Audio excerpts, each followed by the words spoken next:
అరే ఇవాళ అంటే నిన్నే నయం కదరా బాబు, కాళ్ళు చేతులు నరికి వదిలేశారు, నిన్నే నయం కదరా బాబు, ఇల్లు తగలబెట్టి వదిలేశారు, నిన్నే నయం కదా, మొన్న నయం కదా, బుల్డోజర్లతో జేసీబీలతో ఇల్లు పడేశారు. అట్లా రోజు రోజుకి హింస పెంచే పరిస్థితి, అంటే హింసలో కూడా ఆ స్కేల్ పెంచే పరిస్థితిలో ఇవాళ ఈ కూటమి ప్రభుత్వం తీసుకెళ్తున్న పరిస్థితి చూస్తుంటే ప్రభుత్వ ప్రేరేపిత దాడులు కానీ, ప్రభుత్వ ప్రేరేపిత ఆస్తుల ధ్వంసం కానీ, హత్యలు కానీ పేటరేగిపోతున్నటువంటి పరిస్థితులు మనం చూస్తున్నాం. ఈ రెడ్ బుక్ నియంత్రణలో పోలీసులు కూడా కూటమి రౌడీలతో అఘోరం పొందటం, Telugu Desam party, Janasena party, Bharatiya Janata party ఈ ముగ్గురు పార్టీ కార్యకర్తల యొక్క లేదా నాయకుల యొక్క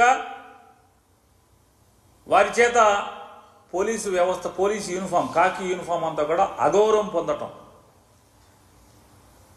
వైసీపీ సానుభూతి పరులు లేదా వైసీపీ కార్యకర్తలు లేదా వైఎస్ఆర్ కాంగ్రెస్ పార్టీ నాయకుల్ని వాళ్ళ మీద జరిగేటువంటి కూటమి ప్రభుత్వ ప్రేరేపిత హింసకి సాక్షులుగా నిలబడటం. పోలీసులందరూ కూడా వైఎస్ఆర్ కాంగ్రెస్ పార్టీ జగన్ మనుషుల పట్ల, జగన్ జెండా మోసేటువంటి మనుషుల మీద దాడులు కానీ, హింస కానీ, లేదా వాళ్ళ ఆస్తుల ధ్వంసం కానీ, లేదా హత్యలు కానీ జరుగుతుంటే ఆంధ్రప్రదేశ్ రాష్ట్రంలో పోలీసులు సాక్షులుగా మిగలటం. కొన్ని సాక్షులుగా అంటే కొన్ని నిజంగా ఎఫ్ఐఆర్లో సాక్షులుగా వస్తున్నారంటే అసలు మేము లేమని చెప్పని ఎఫ్ఐఆర్లు రాస్తున్నారు. పోలీసు సమక్షంలో అక్కడ హింస జరుగుతున్నా కూడా ఎఫ్ఐఆర్లో ఎక్కడా కూడా పోలీసు మా ముందే జరిగింది, మేము చూసాము, సుమ్మటోగా రాయాలి కదా. కానీ దురదృష్టం, రెడ్ బుక్ రాజ్యాంగం, రెడ్ బుక్ ప్రేరేపిత లా అండ్ ఆర్డర్ ఇది. పోలీసులు ఎక్కడా కూడా వాళ్ళు సాక్ష్యం చెప్పరు, వాళ్ళ ముందే మర్డర్ జరుగుతూ ఉంటాయి. వాళ్ళు ఎక్కడా కూడా స్టేట్మెంట్లో కానీ ఎఫ్ఐఆర్లో కానీ పలానా ఆయన పోలీసు ఆయన ఉన్నాడు, పలానా ఎస్ఐ ఉన్నాడు, పలానా సిఐ ఉన్నాడు, పలానా ఏసీపీ ఉన్నాడు, లేదా పలానా కానిస్టేబుల్ ఉన్నాడు, హెడ్ కానిస్టేబుల్ ఉన్నారని కూడా ఎక్కడ ఎఫ్ఐఆర్లో మెన్షన్ చేయరు. కానీ వాళ్ళు దగ్గరుండి అచేతనులై అలా చూస్తూ అవసరమైతే వాళ్ళతో తిట్లు తింటూ, వాళ్ళతో తన్నులు తింటూ, అరే నేను విఆర్కి వెళ్తావా, విఆర్కి పంపిస్తావరా, నిన్ను సిఐని, ఎస్ఐని, డిఎస్పీని కూడా ఏరా ఒరే నిన్ను విఆర్కి పంపిస్తావరా అని తిడుతున్నా మాట్లాడరు, కాలర్ పట్టుకున్నా మాట్లాడరు. చంపుతున్న వైఎస్ఆర్ కాంగ్రెస్ పార్టీ వాళ్ళని మర్డర్లు చేస్తున్న పోలీసుల నుండి కూడా కనీసం సాక్ష్యానికి కూడా వచ్చే పరిస్థితి ఆపట్లేదు. చంపుతుంటే, నరుకుతుంటే ఆపట్ల, పొడుస్తుంటే ఆపట్ల, కానీ సాక్ష్యంగా కూడా రావాలి కదా, వాళ్ళ డ్యూటీ అదే కదా. సుమ్మటోగా నా ముందే జరిగింది, నేనే సాక్ష్యం అని చెప్పి రావాలి కదా, అది కదా కాకి యూనిఫామ్ చేయాల్సింది. కానీ రెడ్ బుక్ రాజ్యాంగం రారెవరు, అలవాటుగా మారిపోయిన పరిస్థితులు ఇవాళ పోలీసులు యొక్క విధి నిర్వహణ చూస్తుంటే. నంద్యాలలో నిన్న జరిగింది, నిన్న తెల్లారుజామున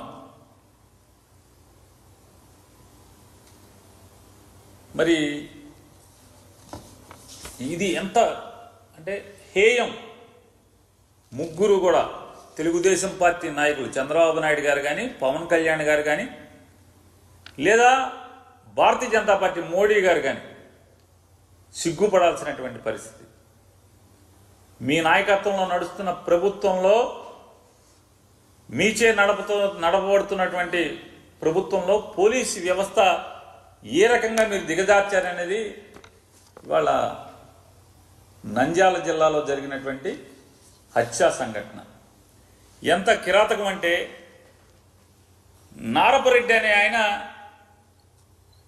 డిఎస్పీ గారికి, ఎస్ఐ గారికి, సిఐ గారికి, డిఎస్పీ గారికి, ఎస్పీ గారికి అందరికీ ఫోన్ చేస్తాడు. సార్ మా ఊళ్ళో తెలుగుదేశం నాయకులందరూ కూడా గుంపులుగా పోగేసుకుంటున్నారు, జమ అవుతున్నారు, మాకెందుకో ఊళ్ళో ఏదో జరుగుతుందని చెప్పని భయంగా ఉంది, హింస జరుగుతుందని భయంగా ఉంది, మీరు పోలీసులను పంపించండి సార్ అని చెప్పని పంపిస్తే, ఫోన్లు చేస్తే గంటలు గడిచినా పోలీసు రారు. నంద్యాల హెడ్ క్వార్టర్కి, నంద్యాల జిల్లా హెడ్ క్వార్టర్కి, అంటే జిల్లా ఎస్పీ ఉండేటువంటి చోటుకి, అతను బస చేసేటువంటి విధి నిర్వహణ చేస్తున్నటువంటి చోటుకి 12 కిలోమీటర్ల దూరంలో ఉన్నటువంటి సీతారాంపురం అనే గ్రామం నుంచి నారపరెడ్డి అని చెప్పని ఆయన ఫోన్ చేస్తే పోలీసు రారు. ఎప్పటికి వస్తారు? కొన్ని గంటలు గడిచిన తర్వాత ఒక ఎస్ఐ గారు, ఒక కానిస్టేబుల్ గారు, ఒక హోంగార్డ్ గారు వస్తారు. వచ్చి ఏం చేస్తారా అంటే ఈ నారపరెడ్డికి చెప్తారు, నువ్వు ఇక్కడ ఉండబాకు, నిన్ను చంపేస్తారు, మేము ఆపలేం, నువ్వు వెళ్ళి పోలీస్ స్టేషన్లో దాక్కో, నువ్వు అర్జెంట్గా వెళ్ళిపో పోలీస్ స్టేషన్కి, నువ్వు పోలీస్ స్టేషన్కి వెళ్ళిపోయి స్టేషన్లో కూర్చుని నాకు సెల్ ఫోన్లో ఫోటో తీసి వాట్సాప్లో నాకు పంపించు, నువ్వు వెళ్ళిపో ఇక్కడి నుంచి. విన్నామా మనం ఎక్కడన్నా? ఎప్పుడన్నా ఏ ప్రభుత్వంలో అయినా విన్నామా? ఈ రెడ్ బుక్ రాజ్యాంగంలో ఇది జరుగుతుంది. పోలీసులు అయ్యా నన్ను చంపుతున్నారని ఎస్పీకి ఫోన్ చేసి చెప్తే చంపటానికి ప్రిపేర్ అవుతున్నారు, వస్తున్నారని చెప్పని ఒక 3 గంటల తర్వాత ఎస్ఐ వస్తాడు, 2 పోలీసులు వెంబడి పెట్టుకొస్తాడు, నేను నిన్ను ఆపలేను, నువ్వు వెళ్ళిపో ఇక్కడి నుంచి. ఎస్ఐ గారు